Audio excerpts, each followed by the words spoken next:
தமக்கு எதிரான இரு நிந்தனை குற்றச்சாட்டுகளை தள்ளுபடி செய்ய கோரி Kedah Menteri Besar Datuk Seri Muhammad Sanusi Muhammad Nor செய்திருந்த சீராய்வு மனுவை தேசிய சட்டத்துறை அலுவலகம் இன்று தள்ளுபடி செய்தது. அதனை அரசாங்க தரப்பு துணை வழக்கறிஞர் டத்து மஸ்ரி முகமது டவுட் தெரிவித்தார்.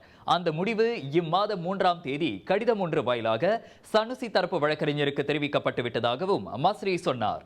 அதனை பின்னர் சனுசியின் வழக்கறிஞர் அவாங் அர்மாடா ஜயா அவாங்கும் நீதிபதி முன்னிலையில் உறுதிப்படுத்தினார்.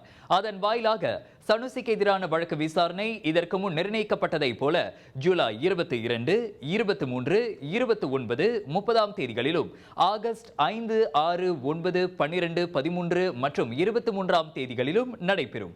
கடந்த ஆண்டு ஜூலை 11ஆம் தேதி கோம்பாக் தமன் ஸ்லாயாங் முத்தியாரா கம்புங் பெண்டஹாரா எனும் இடத்தில் 50 வயது சனுசி இரு நிந்தனை கூற்றுகளை வெளியிட்டதாக இரு குற்றச்சாட்டுகளை எதிர்நோக்கியுள்ளார். குற்றம் நிரூபிக்கப்பட்டால் 5000 ரிங்கிட் வரையிலான அபராதம் அல்லது 3 ஆண்டுகள் வரையிலான சிறை தண்டனை அல்லது இரண்டுமே விதிக்கப்படலாம்.